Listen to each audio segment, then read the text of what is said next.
Blake Anderson isn't your typical CEO. He runs one of the nation's top restaurant empires, but behind the luxury and accolades, his dinners are always served with silence and regret. One rainy afternoon in Portland, he slips into a quiet café just to disappear for a moment. But fate has other plans. A waitress walks up, smiling nervously, and hands him a child's drawing. "My daughter made this for you," she says softly. Blake unfolds the paper and freezes. 3 stick figures. A man with his exact glasses and hair, a woman, and a child. Beneath it, the words, "Mom says I've never met my dad, but I dream of him every night." What happens next will shatter everything Blake thought he knew and awaken a love he thought he'd lost forever. Could one drawing change a man's entire life? Watch the story unfold. And don't forget to subscribe for more powerful, heartwarming stories every week. Blake Anderson was a man of routines, rituals wrapped in silence and steel. At 46, the CEO of Harvest and Hearth, one of America's most lauded fine dining chains, was as polished as the silverware in his exclusive VIP suites. Each evening, his meals were curated by Michelin-starred chefs, paired with wines older than some of his board members. But despite the acclaim, every dinner ended the same way. Alone, gazing out floor-to-ceiling windows at a city too busy to care.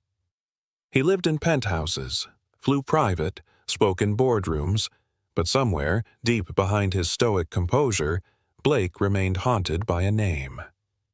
Jessica. They had met at a culinary arts seminar 20 years ago. He, the upstart visionary chef with spreadsheets in his pocket. She, the bohemian baker who smelled of cinnamon and wild honey. For 3 years, they cooked, dreamed, and planned a life filled with shared kitchens and laughter.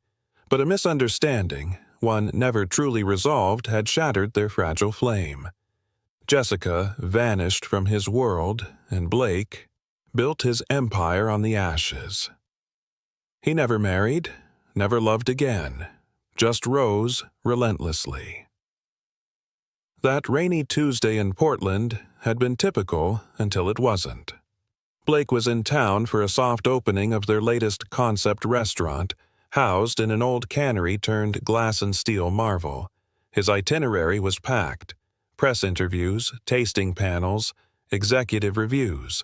But something in him, some restless ache, compelled him to cancel his driver and walk instead. His assistant protested, of course. "You'll be soaked, sir."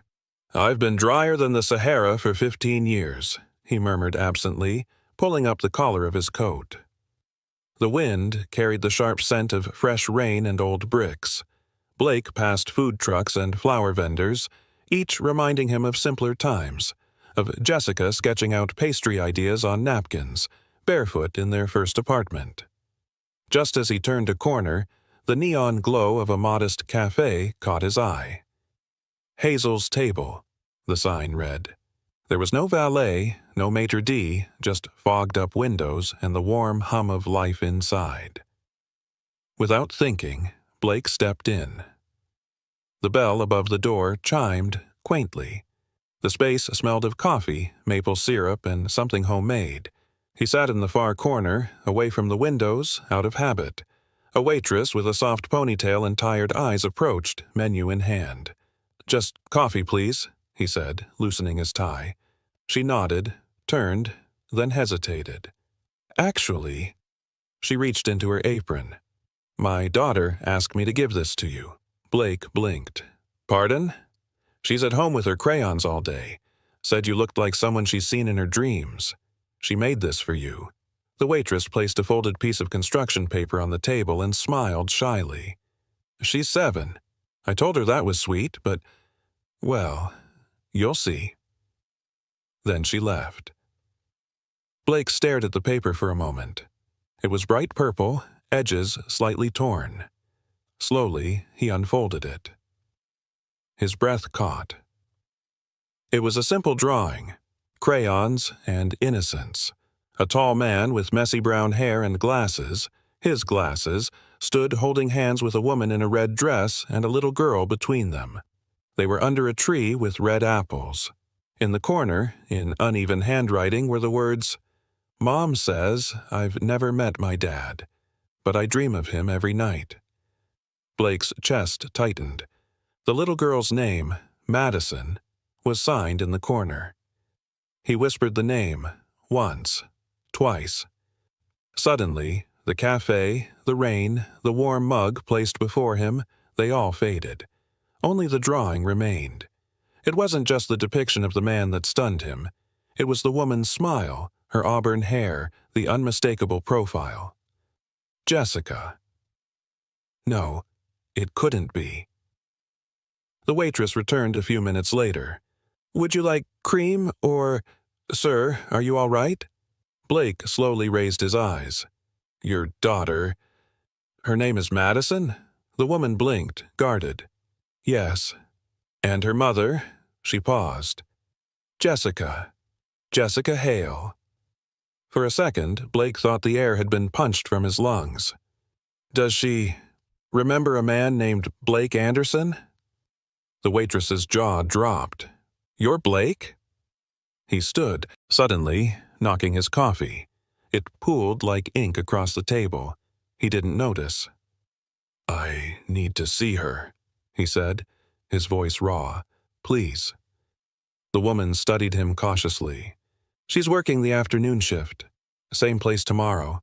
I don't know what happened between you two, but she's been through a lot."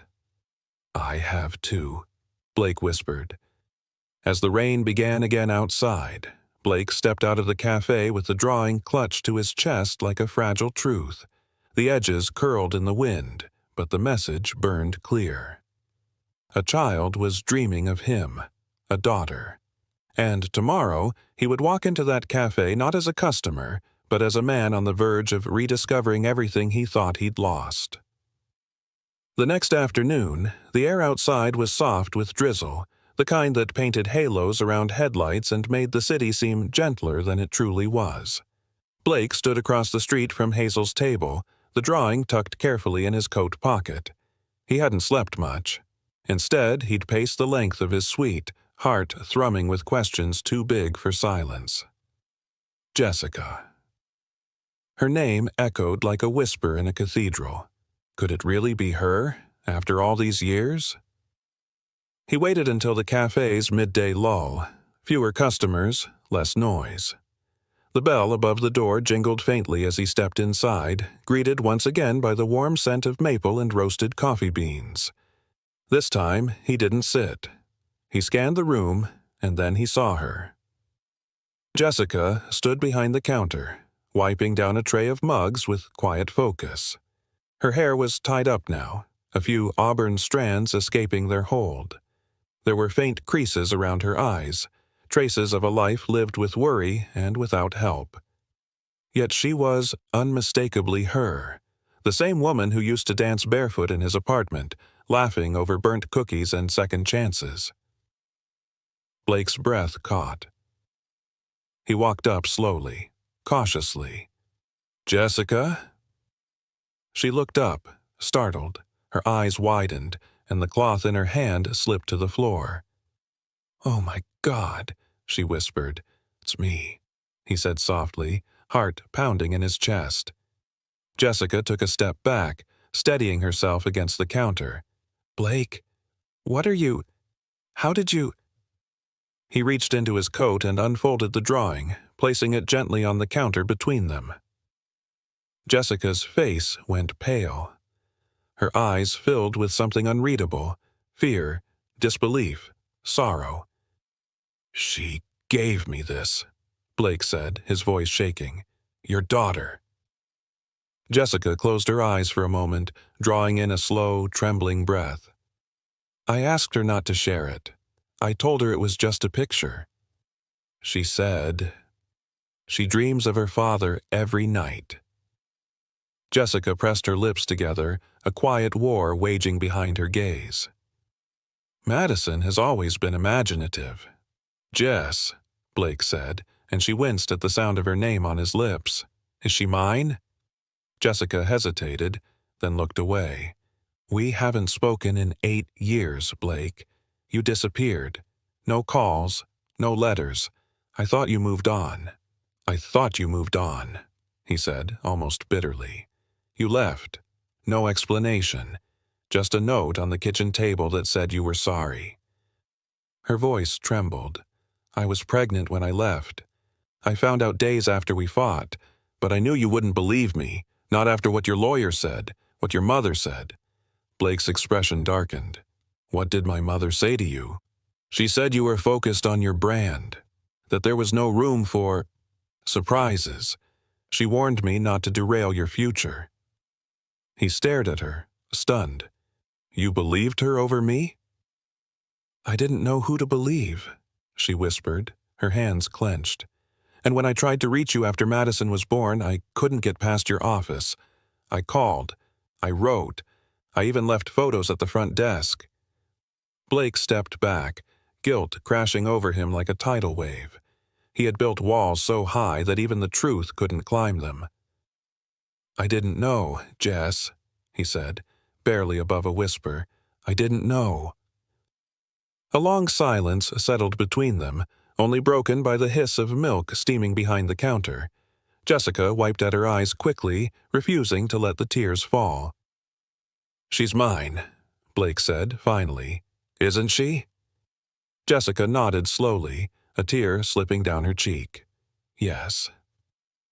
Blake covered his mouth, overcome. I didn't want her to grow up angry, Jessica added, voice soft. So I told her that her dad was far away, but kind, that he loved books and warm soup and used to cook breakfast like it was art. Blake swallowed hard. I never stopped thinking about you. Jessica looked at him with equal parts ache and guarded hope.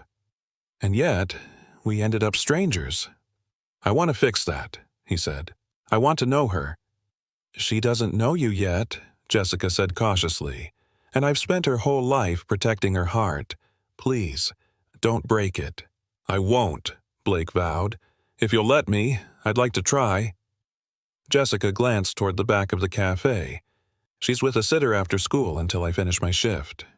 Then maybe I can see her tomorrow, Blake asked, his voice tentative. Take her for a walk? A story time at the library, maybe? Jessica didn't answer immediately, but finally she gave a quiet nod. 1 hour, and I'll be there. Thank you, Blake said earnestly. Thank you. As he turned to leave, Jessica called after him, her voice softer now. Blake? He turned. She drew that picture because she felt like she already knew you. He nodded, eyes glistening. I think maybe I've been waiting to meet her all along. The next morning, Blake stood in front of the neighborhood library 15 minutes early, shifting his weight from one foot to the other as children trickled in with their parents. The fall air in Portland carried the scent of pine and promise, and for the first time in years he felt nervous, terrified even. Not because of shareholders or mergers or public scrutiny, but because behind those glass doors was a little girl with auburn hair and a missing tooth who had unknowingly redrawn the course of his life. When Jessica arrived, Madison clutched her hand tightly, hiding slightly behind her coat. She wore a purple boots, a sparkly backpack, and a paper crown made of folded construction paper. Her eyes flicked up to him, uncertain, shy, curious. Blake smiled gently. Hi there, Madison. I'm Blake. Your mom said I could come read with you today. Madison nodded slowly, not letting go of Jessica. You're the man from the café, she whispered. I am, he said softly. And that drawing you made? It's beautiful.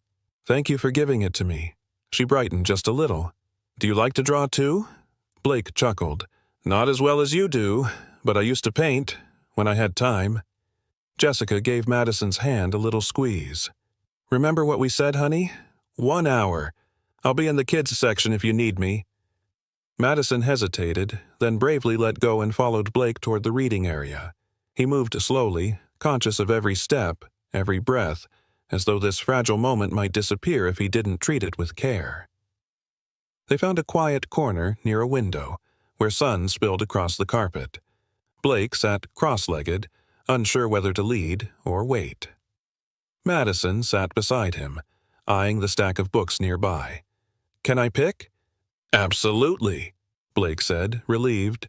She chose a worn hardcover, The Velveteen Rabbit. Jessica had always loved that one.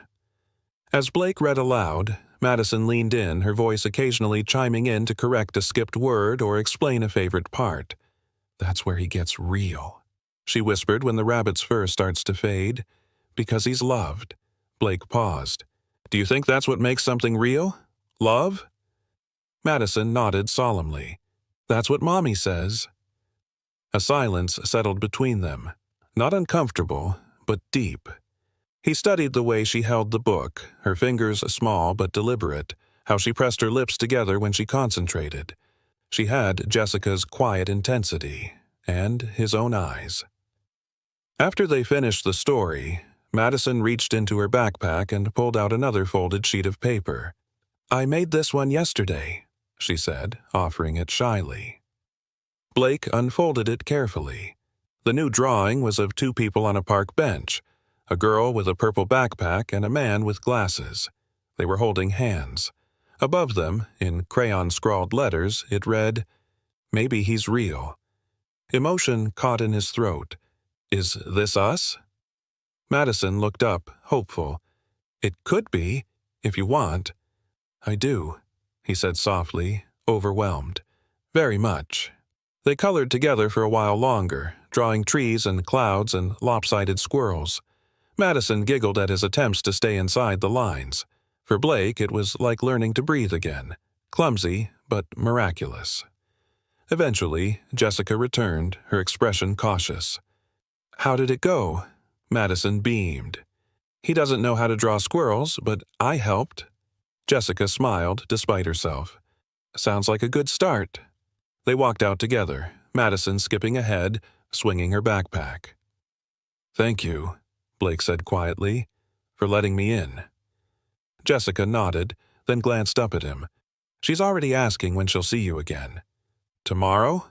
Blake asked, almost afraid to hope. "We'll be at the café after school. You can walk her home." He smiled, genuine, unguarded. "I'd like that." Jessica hesitated, then added gently, "She has a delicate heart, Blake. Please don't give her anything you're not ready to keep." He nodded solemnly. "I'm not here to pass through, Jess. I missed the beginning, but I won't miss what comes next." As they parted ways, Blake walked toward his hotel with a folded drawing tucked in his coat pocket once again. But this one was different. This one didn't feel like regret. It felt like a beginning. The cafe was quiet when Blake returned the next evening. The kind of quiet that only came when the last rush of customers had trickled out and the smell of brewed coffee lingered in the air like a memory. Jessica stood behind the counter, wiping down a tray, her movements slow and deliberate. Madison had just been picked up by her after-school sitter for a playdate, giving them a brief window, perhaps the first one in nearly a decade, to speak plainly. Blake approached cautiously, placing his coat over the back of a chair before leaning gently on the counter. "Thank you for yesterday," he said softly, "and for today." Jessica looked up, her eyes tired but clear. "She hasn't stopped talking about you. She thinks you're magic." Blake smiled, then sighed. "She's something else. Smart, curious, kind. She's a miracle." Jessica hesitated, then folded the towel in her hands and set it aside. "She is. But she wasn't part of the plan, Blake. Not mine, not yours. She came when everything else had fallen apart." He nodded slowly, the weight of what was left unsaid thick between them. "That night, when you left, I didn't understand." "I know you didn't," she whispered, her voice shaking slightly, "and I didn't explain." "Why?" he asked. Not accusing, not bitter, just longing to understand. "Why didn't you come back? Why didn't you call?" Jessica walked around the counter, drying her hands on her apron as she sat across from him. Because by the time I found out I was pregnant, we'd already burned everything down between us. You wouldn't return my messages. Your assistant told me you were moving on, and I believed her." Blake blinked. "I never got any message. Not a single one." "I know that now," she said quietly. "Madison was born in winter. I had no family left to call. My pride, my fear, they kept me from reaching out again. And when she started to grow, to smile, to ask about her dad, I couldn't answer. I told her he was someone good, someone brave, someone who loved her, even from far away." His voice cracked. "You gave me more grace than I ever earned." Jessica looked at him, her expression softer than it had been in years. "We were two people caught in a storm, Blake. I was scared, and you were angry, and the distance between us grew until it was easier to pretend it wasn't there." A heavy silence settled over the table. "I can't change the past," Blake said, his fingers threading through each other. "But I'm here now, and I want to do what's right. For Madison, for you, for all of us." Jessica leaned back, crossing her arms loosely. "What does that look like, Blake? You showing up twice a week with crayons and coloring books? You making promises you can't keep because your life is split between cities and contracts?" "No," he said, more firmly than before. "I'm not interested in being a visitor in her life. I want to be a part of it, fully. I want to walk her to school, pack her lunch, hear about her drawings. I want to hear her laugh and argue with her when she wants ice cream before dinner. I want to do the hard parts, too." Jessica looked at him long and hard. "That means changing everything you've built. Are you willing to do that?" Blake didn't hesitate. "I already have. My board doesn't know it yet, but I've stepped back, delegated. I haven't been to a boardroom in 5 days. That's a record for me." A smile tugged at the corners of her lips. "She told me you draw bad squirrels." He laughed. "The worst. But she promised to teach me." Jessica lowered her eyes, and for a moment Blake thought he saw them glisten. "She deserves someone who doesn't walk away." Blake leaned in. "Then let me stay." A few heartbeats passed. Then Jessica nodded slowly. "All right. But this time, Blake, don't just stay for the good days." "I won't," he said, his voice steady with something close to hope.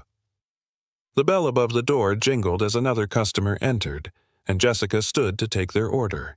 Before she turned away, she glanced back at him and said gently, "She has a spelling bee next Thursday. Maybe you'd like to come?" Blake's chest swelled, gratitude flooding his voice. "I wouldn't miss it."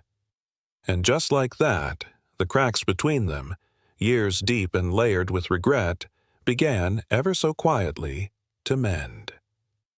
Blake stood outside the café the next morning, a paper bag in hand and nerves tightening in his chest. Inside were 3 freshly sharpened coloring pencils, a roll of strawberry licorice, and a soft-cover sketch pad with a butterfly on the front. Madison's favorite, according to Jessica. It wasn't a grand gesture, but it felt monumental. The moment he stepped in, Madison spotted him. She was perched on a stool by the front window, sketching in a notebook, her little sneakers swinging back and forth. Her face lit up, and it was the kind of light that didn't just flicker. It beamed, innocently, eagerly. "Hi, Mr. Blake," she called, hopping down. He crouched with a smile, offering her the bag. "Thought you might like some art supplies. But if butterflies are out of style, I can try unicorns next time." Madison giggled and clutched the sketch pad like treasure.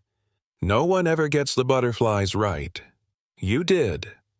Jessica watched from behind the counter, a quiet warmth in her expression that Blake hadn't seen in years. He wasn't sure if it was forgiveness, but it was certainly a beginning. "Do you have time to color with me?" Madison asked hopefully, her eyes wide. Blake glanced at Jessica, who gave a small nod. "Absolutely," he said. "Lead the way." They sat at the corner booth, her booth, she called it, and spread the supplies across the table. Madison launched into a story as she sketched, a tale about a girl and her pet fox who traveled the world collecting stars. Blake listened intently, chiming in with questions, completely absorbed.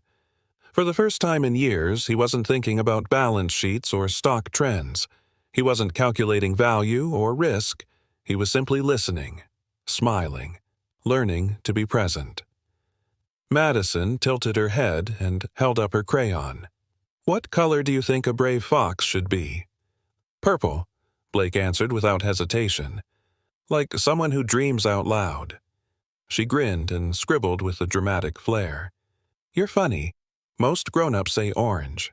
"Well, most grown-ups haven't met your kind of magic." Her cheeks flushed with quiet pride. After a while, Jessica joined them during her break, wiping her hands on her apron as she slid into the booth. "You two look like you're plotting something." "Fox Adventures," Madison announced, holding up the drawing. "And Daddy's the mountain." Jessica blinked. Blake froze, unsure if he'd heard right. "What was that, sweetheart?" Madison shrugged innocently. "I mean, not real daddy yet, but you look like the kind of dad who'd protect stuff. You know, like a mountain." Jessica's gaze met Blake's across the table. Her expression was unreadable, but her silence said more than words. "That's a pretty special compliment," Blake said gently. "I'll try to be worthy of it." Later that afternoon, as the cafe quieted and Madison drew nearby, Jessica walked Blake to the door. "She's been through a lot," she said softly. "Kids don't say things like that unless they mean it." "I don't take it lightly," Blake replied. "I meant what I said yesterday. I'm not here for a visit. I'm here to stay." Jessica searched his face. "That means more responsibility than coloring books and fairy tales, Blake. You know that." He nodded solemnly. "Then I'll learn, whatever it takes." Before she could respond, the cafe phone rang, and she excused herself to answer.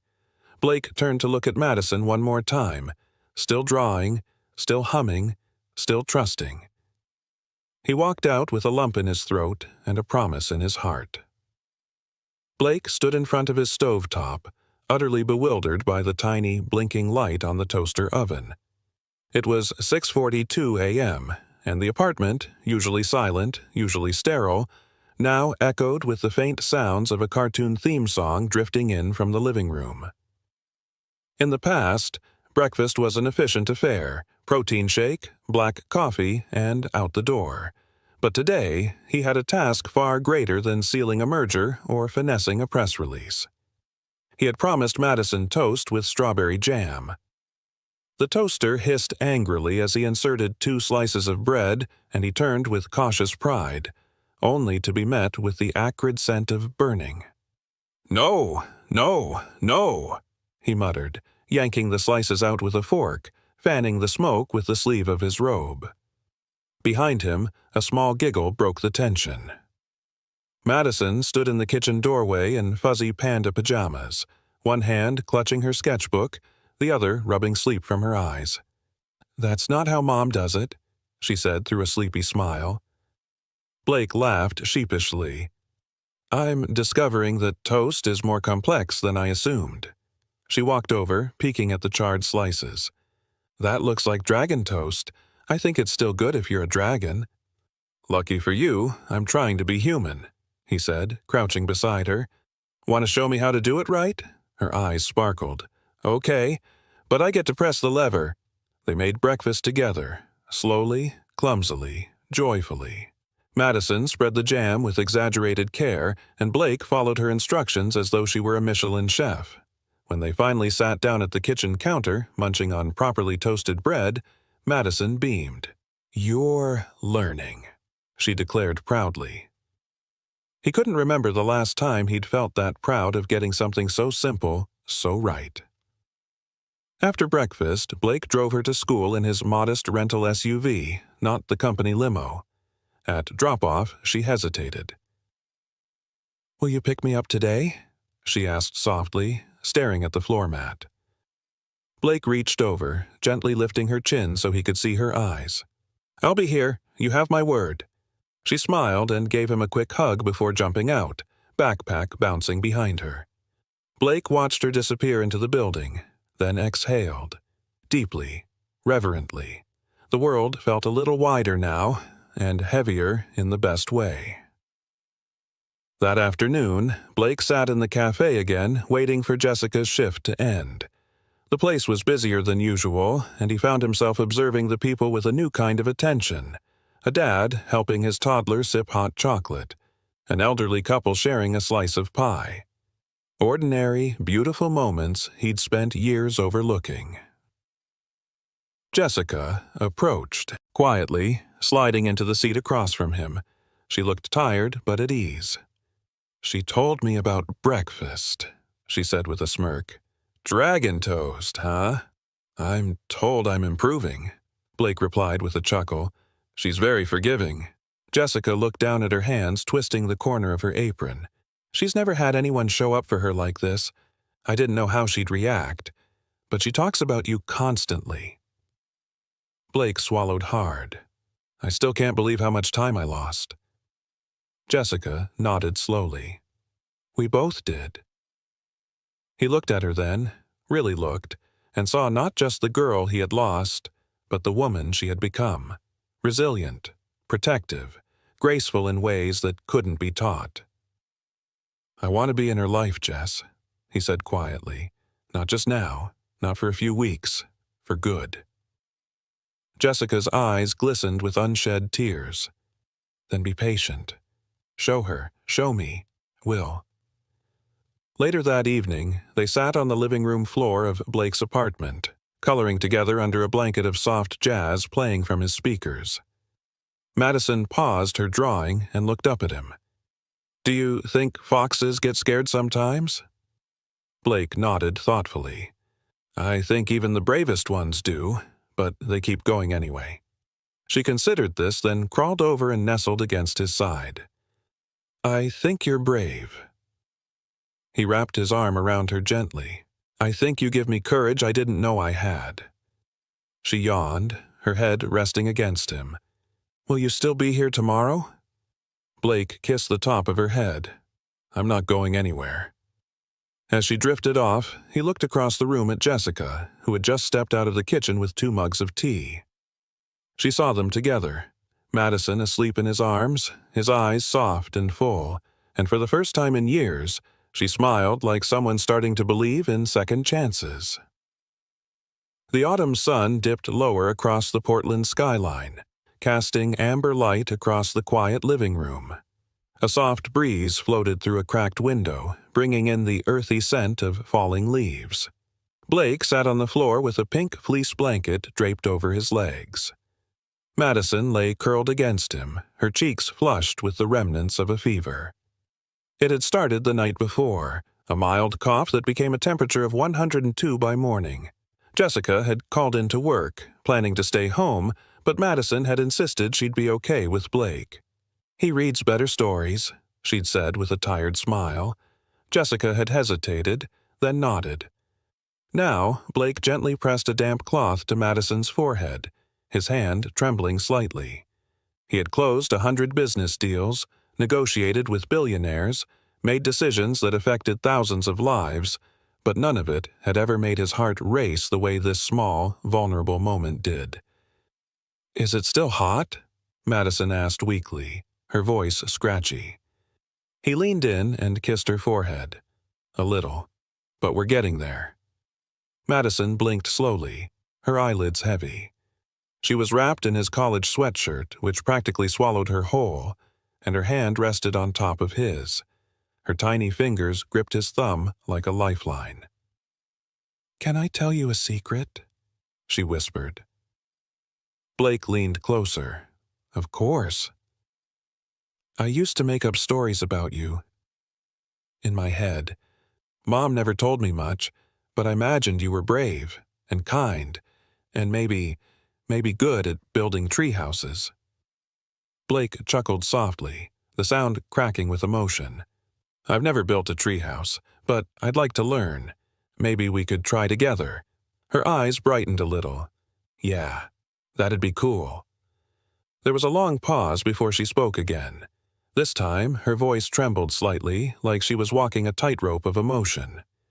"Do you think it's okay if I call you something different?" Blake froze. Breath caught in his throat. What do you mean? She turned her face toward him, her eyes searching. I mean, like Dad. I know you're still kind of new, but I feel it here. She pressed her hand lightly to her chest.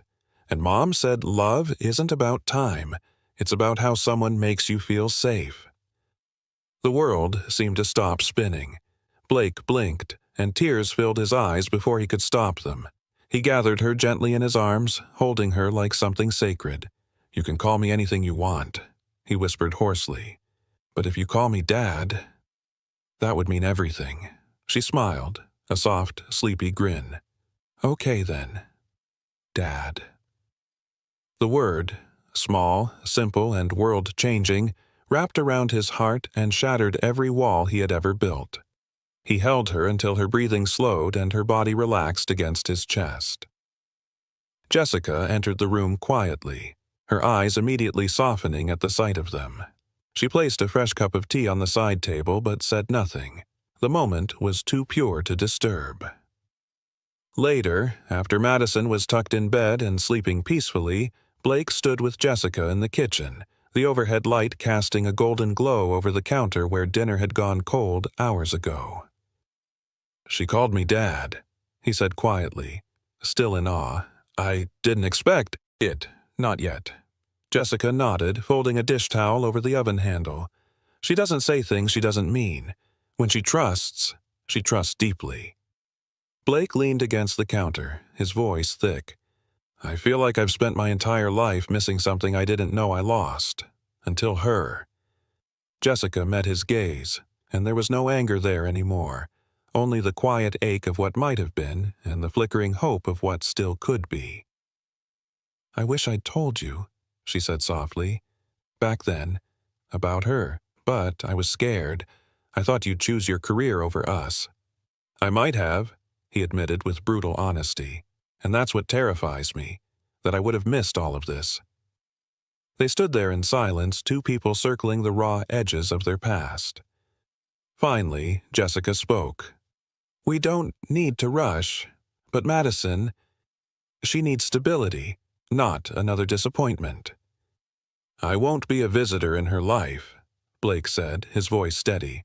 I want to be there, at the bus stop, at her school plays, for her scraped knees and math homework. I want all of it. Jessica searched his face, then gave a slow nod. Then we'll figure this out.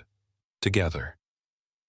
As Blake left that night, he looked back once at the softly lit apartment where Jessica and Madison lived.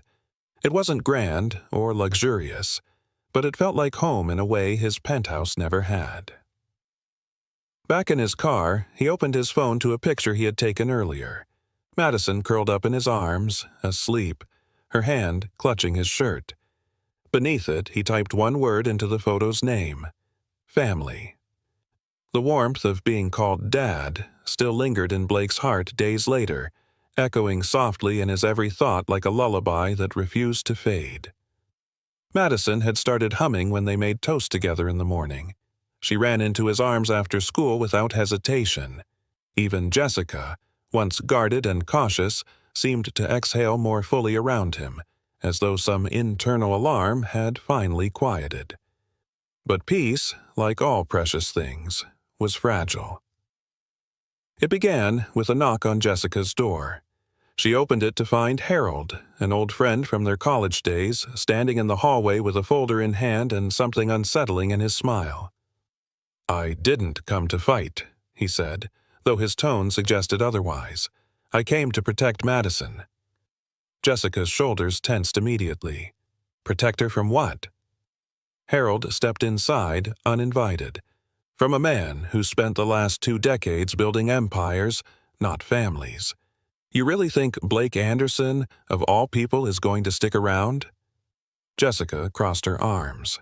He's not the same man you remember. That may be true, Harold said, carefully placing the folder on the table. But the courts don't care about redemption arcs. They care about consistency, history, proof. Jessica opened the folder. Legal documents. A petition for custody review. You're filing for guardianship? Her voice cracked in disbelief. Harold gave a shallow nod. Joint, at least. I've been in Madison's life for years. School pickups, doctor visits, you name it. And now this CEO drops in with promises and gifts, and you're just supposed to trust it? Jessica stared at the page, her hands trembling. This isn't about Madison. This is about you, trying to control something you never earned. I care about her, he said sharply, more than Blake ever will. A few hours later, the news hit the local blogs. Whispers of an IPO scandal, claims of a secret daughter, a CEO seeking to rebrand his image with a child at his side. By nightfall, it wasn't just whispers, it was headlines. Jessica's phone rang non-stop. Blake's board demanded a closed-door meeting. Blake sat at the head of the long oak conference table, his senior partners and investors around him like a firing squad. Geraldine, the oldest and most conservative of the bunch, leaned forward. You've always kept your private life private, Blake. We respected that. But this is a PR nightmare. Another partner chimed in. We're weeks from finalizing the IPO. The last thing we need is emotional baggage muddying investor confidence. Blake kept his voice calm but firm. This isn't baggage. It's my daughter. Geraldine raised a brow. Is she legally recognized? Not yet. And the mother? Jessica and I, we have history. Silence fell. A long, uncomfortable one. I'm not dropping her, Blake said finally, voice low but steady. If this company wants to go public without me, fine, but I won't abandon Madison to protect stock prices. The room buzzed with hushed exchanges. Geraldine pressed her lips into a hard line. Think very carefully, Blake. You've worked your whole life for this. He stood slowly. Which is exactly why I know what matters now. I'm not missing her childhood to pad a quarterly report. Later that night, Blake sat on Jessica's porch steps, shoulders slumped, tie undone. Jessica stepped out quietly, sitting beside him. How bad is it? She asked softly. They want me to cut ties, he admitted, to protect the brand. Jessica exhaled bitterly. Of course they do. I told them no. She turned toward him surprised. Really? Blake nodded slowly. I don't want to be the man who builds restaurants filled with other people's families while losing his own. Jessica looked away, swallowing hard. You may not get the ending you want. Harold's serious. He's filing next week.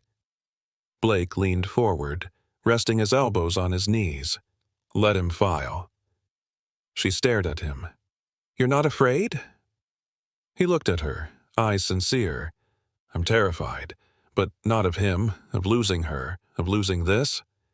He reached for her hand hesitantly. She didn't pull away.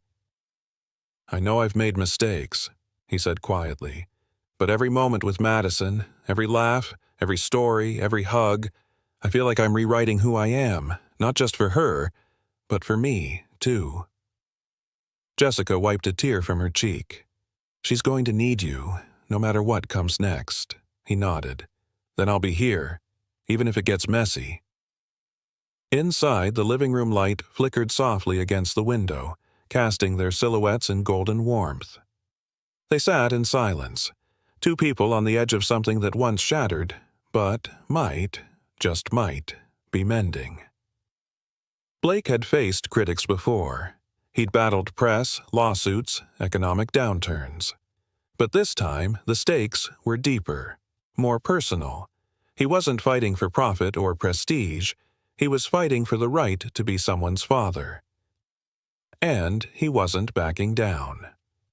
The press conference was scheduled for 10 a.m., but by 9:15, every seat in the small conference room inside Blake's flagship restaurant in downtown Portland was already taken. Reporters murmured, cameras clicked, and whispers filled the air like static. Blake stood just beyond the curtain, heart pounding, not from fear, but from the weight of everything unsaid. He hadn't told Jessica yet. He didn't want to burden her with the plan in case it backfired, but he knew one thing for certain. He could no longer stay quiet. Not when Harold had filed for temporary guardianship that morning. Not when headlines read, CEO using child to restore reputation before IPO. Blake adjusted his cufflinks, took a breath, and stepped into the light. The room hushed. No teleprompter, no scripted statement. Just truth. "Thank you for coming," he began, voice even but resolute. "I know there's been a lot of speculation about my personal life lately, so instead of letting others fill in the blanks, I'd like to tell you myself." He paused. Cameras zoomed in. 8 years ago, I lost someone I loved, Jessica. We parted ways on bad terms, and I never got the chance to understand what really happened after. 2 months ago, I walked into a café and met a little girl with big brown eyes and a quiet smile. She handed me a drawing. It changed my life. Murmurs rippled. A reporter raised a hand. "Are you confirming the child is yours?" Blake nodded slowly. "Her name is Madison. She's 7. And, yes, I believe she's my daughter." Flashbulbs exploded. "But this isn't about a scandal," Blake continued, steadying his breath. "This is about something more important than stock prices or board meetings. It's about the chance to do right by the people you love, even when it's hard. Especially when it's hard." Another voice called out, "Are you stepping down as CEO?" Blake offered a small, bittersweet smile. "I'm stepping up as a father." The room fell silent again. He exhaled. "That's all I have to say today. Thank you." He turned and walked off stage, leaving the media stunned and scrambling for sound bites. Outside, the sun was trying its best to break through a blanket of gray. Blake slid into the passenger seat of his car and pulled out his phone. A text from Jessica blinked at the top of the screen. "Come home, now." His stomach dropped. 20 minutes later, he pulled into Jessica's driveway. The moment he stepped through the door, he saw her, standing in the middle of the living room, her face pale, phone in hand. "You should have told me," she said quietly. Blake's voice softened. "I didn't want to put more pressure on you, or Madison." Jessica crossed her arms tightly over her chest. "You think doing something that public wouldn't put pressure on her?" "I did it to protect her," he replied gently. "Harold's trying to twist the narrative. I couldn't let him control the story." Jessica stared at him, her eyes shimmering with both fear and something unspoken. "The school called," she said after a beat. "There were reporters outside the playground this morning." Blake winced. "God, I'm sorry. I'll call the attorney. We'll arrange protection, privacy measures." "Do you mean what you said?" she interrupted, her voice trembling. "About stepping up?" He looked her in the eyes, his own brimming with conviction. "Every word." Madison appeared in the hallway then, holding her backpack. "Are we still going to the museum today?" she asked hopefully. Blake crouched beside her, brushing a strand of hair behind her ear. "We are, sweetheart. Just running a little late." She nodded, clearly trying to be brave. After she disappeared back into her room, Jessica let out a breath she'd been holding. "This is bigger than just us, Blake." "I know." "You really want to fight Harold in court?" "If that's what it takes." Jessica looked at him for a long time. "Then we're in this together." Blake swallowed hard. "Thank you." The next day, Blake's legal team moved fast. Evidence was gathered. Witnesses, neighbors, friends, even former co-workers of Harold came forward. It turned out he'd tried similar custody claims before, always targeting single mothers in difficult circumstances. Jessica sat beside Blake at the lawyer's office, listening to the details with wide, horrified eyes. "How did I not know this?" she whispered. "Because you believed the best in him," Blake said quietly, touching her hand. "That's not a fault, Jessica. That's your strength."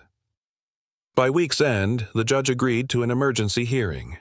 Madison's safety, both emotional and physical, was now front and center. Blake showed up in a navy blazer and jeans. No press entourage, no fanfare. Just a man prepared to defend his family. As they waited outside the courtroom, Madison reached up and slipped her hand into Blake's. "You're not nervous?" she asked, her small voice filled with wonder. "I was," he said with a smile, "but holding your hand helps." She leaned her head on his arm. Blake met Jessica's gaze across the corridor. No words passed between them. Just a quiet understanding. Whatever happened next, they wouldn't face it alone. The courtroom felt colder than expected, despite the early spring sun shining through the high windows. Blake sat stiffly in the front row beside Jessica, the tension in his jaw matched only by the tight grip she kept on her own hands. Their attorney, Karen Wilkins, a sharp, compassionate woman with a record of winning complicated custody cases, stood reviewing her notes a few feet away. Madison was not present.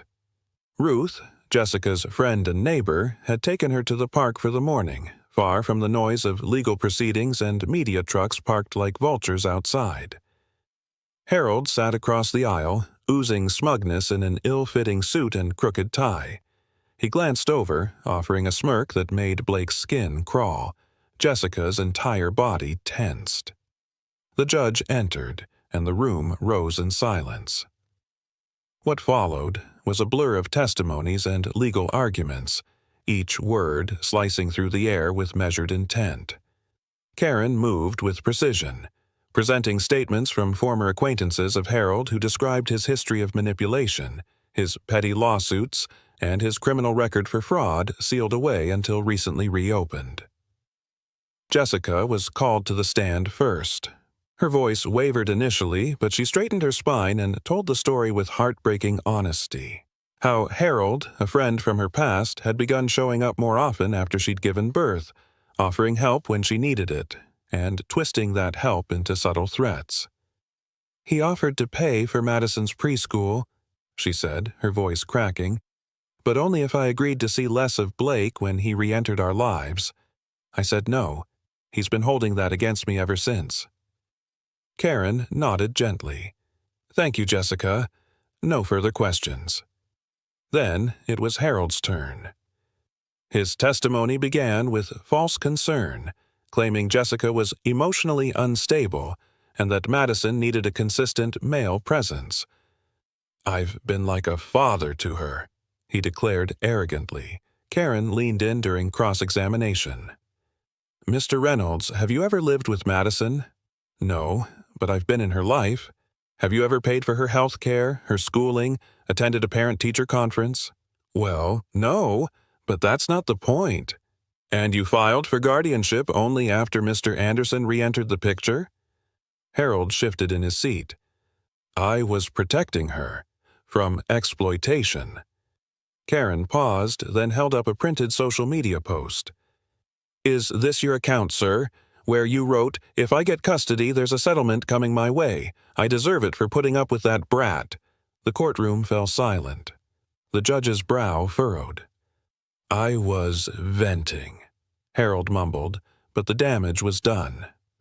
Finally, Blake took the stand. He spoke slowly, deliberately, his voice edged with vulnerability. "I didn't know Madison existed until a few months ago," he said. "But I've made a lot of decisions in my life based on fear. Fear of vulnerability, fear of connection. I'm done with that. I've missed the first 7 years of my daughter's life. I won't miss another day." He turned, meeting the judge's gaze directly. "I'm not trying to take Madison from her mother. I'm standing beside them both. I want to be her father, not just by DNA, but in every real, hard, beautiful way that counts." When he stepped down, Jessica squeezed his hand without a word. After a short recess, the judge returned with the ruling. "In consideration of the evidence, including testimony, financial stability, and the child's emotional well-being, I find no merit in Mr. Reynolds' petition for guardianship." Harold slumped. The judge turned to Jessica and Blake. "Miss Taylor, Mr. Anderson, you've demonstrated mutual respect, commitment to co-parenting, and a prioritization of Madison's emotional safety. I hereby grant Miss Taylor full custodial rights and Mr. Anderson scheduled visitation, with the understanding that a future petition for joint custody may be considered upon mutual agreement." Jessica exhaled in relief. Blake closed his eyes briefly, feeling something inside him loosen for the first time in years.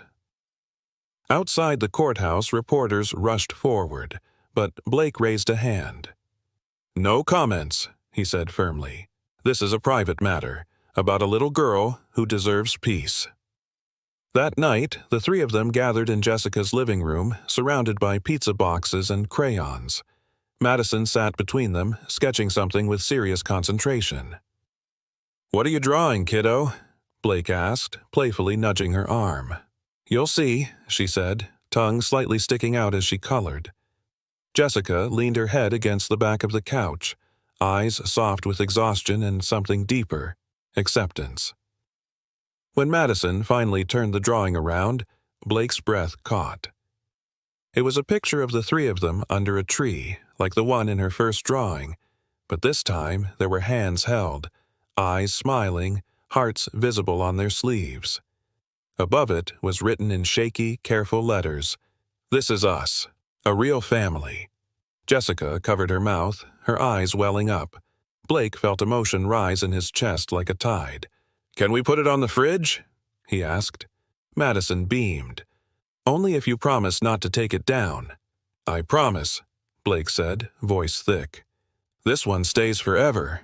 And, as they sat there, tangled in warmth and crumbs and laughter, the silence that once filled Blake's life was replaced by something new and fragile, but profoundly real.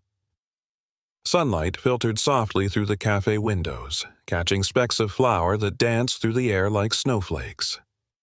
Jessica wiped her hands on a towel behind the counter while Madison sat on a stool by the window, drawing intently. The gentle hum of conversation filled the space, but Jessica's eyes kept drifting toward the door. The bell above it jingled. Blake stepped inside, holding a bag of fresh markers and a bouquet of daisies, Madison's favorite. He looked more relaxed than he had in months.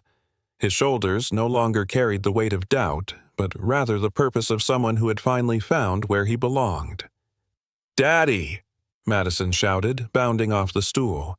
The word was new, untested, but it left her mouth with a natural joy that stopped Jessica in her tracks.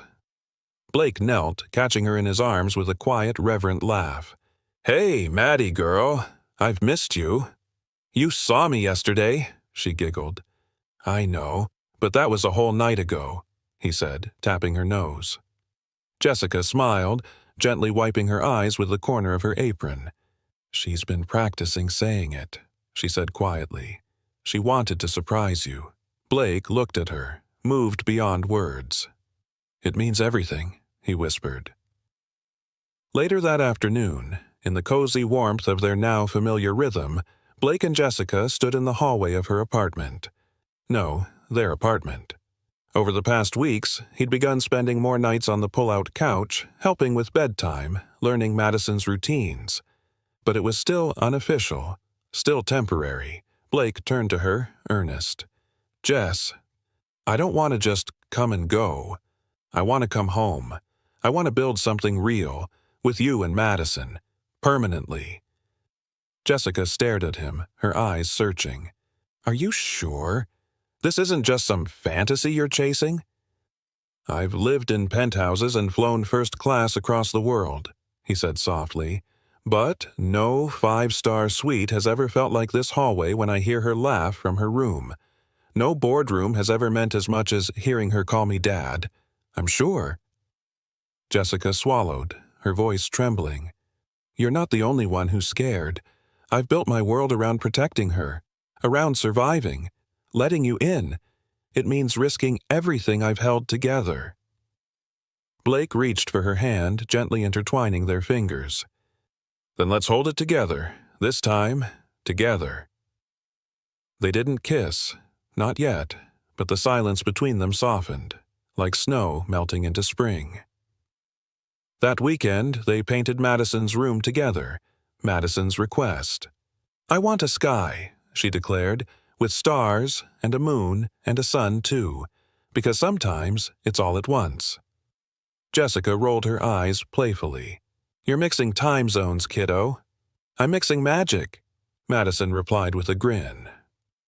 With Blake on a stepladder painting constellations and Jessica sketching a gentle sunrise on the far wall, it didn't feel like a chore.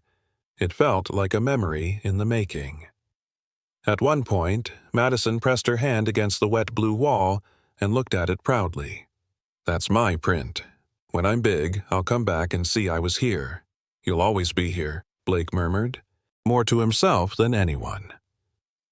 That evening, they hosted their first dinner together as a family. Just the three of them. Spaghetti and meatballs, Madison's favorite, with garlic bread slightly overdone by Blake's enthusiastic but clumsy attempts. Jessica laughed. "You're lucky I love you." He grinned. "You just admitted it." Madison watched them with the contented eyes of a child who had waited a long time for something she couldn't name, but always hoped would come. After dinner, Madison disappeared into her room and returned with something behind her back. "I made something," she announced shyly. She held up a drawing, this one more detailed than the others. It was the café, drawn with careful strokes. Behind the counter stood Jessica, and beside her Blake, in an apron far too small for him. Madison stood in the foreground, arms wide, smiling. On top of the drawing were the words, "This is our beginning." Blake's voice cracked. "Madison, that's beautiful." Jessica blinked fast, trying to keep her emotions in check. "I want you to put it in your office," Madison said seriously. "So even when you're working, you remember us." Blake knelt. "It'll be the first thing I see every morning." That night, after Madison had gone to bed, Blake stood with Jessica on the balcony, the lights of Portland stretching beyond.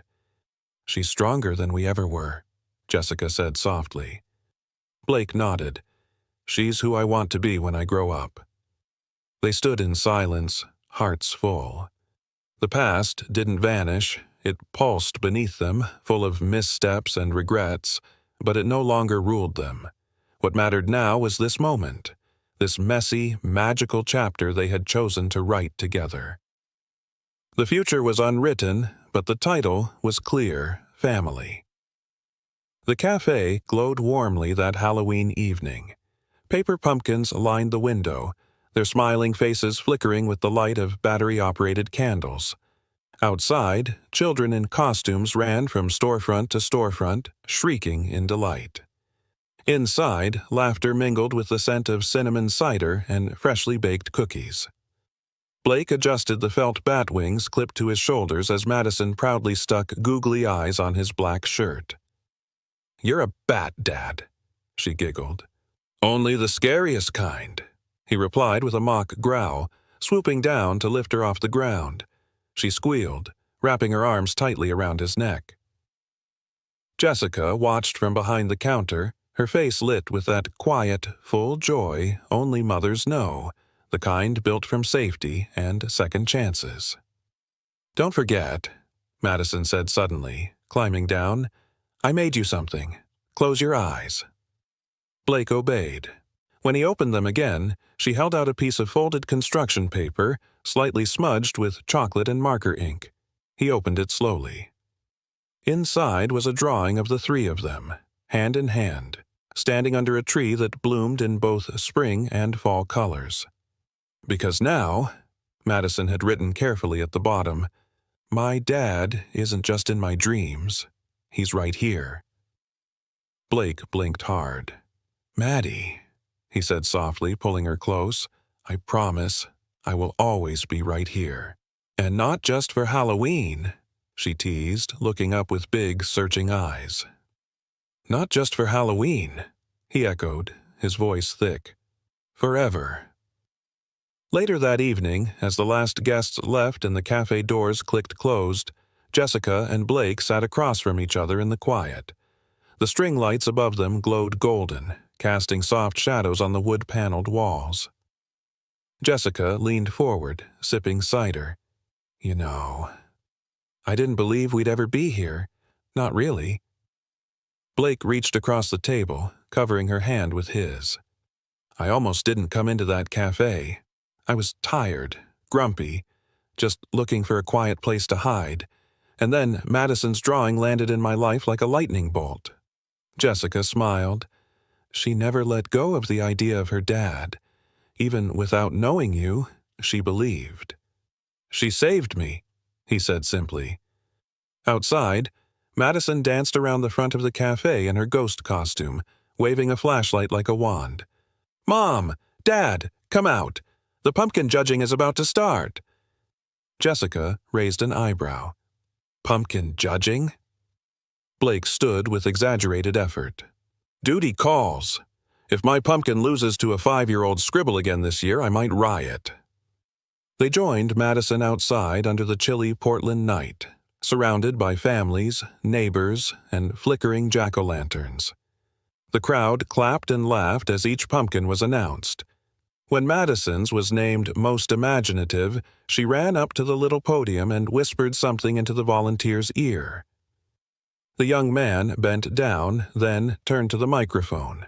Madison says she wants to share her prize with her mom and her dad, because she wouldn't be brave without them. The applause that followed wasn't just for the pumpkin. It was for the story this little girl had lived, of quiet strength, of patient hope, of a family found in the unlikeliest way. Back home, as they tucked Madison into bed, she curled up under her blankets and yawned. Best Halloween ever, she murmured. Blake kissed her forehead. We'll top it next year. Jessica stood in the doorway, arms folded over her chest, watching the two most important pieces of her heart take shape into something whole. After Madison fell asleep, Blake stepped into the hallway and looked at the blank wall near the entry. I was thinking, he said, turning to Jessica, we should put up a family photo wall, not just pictures but memories, things that remind her how far she's come. Jessica nodded, her voice soft, and how far we've all come. They stood there together, in the home they hadn't planned but had built, piece by tender piece. On the floor beside them sat a small box filled with Madison's drawings, Blake's old photos, and the first crumpled note she'd ever handed him with that now unforgettable line, "You look like someone in my dreams." The next morning, Blake returned to his downtown office, a new drawing from Madison pinned proudly above his desk. It wasn't of their family, or even the cafe. It was of a road that stretched across a hill, with the sun rising at one end and a small heart drawn at the other. At the top, Madison had written, "Love finds its way." And Blake knew, with quiet certainty, that it truly had.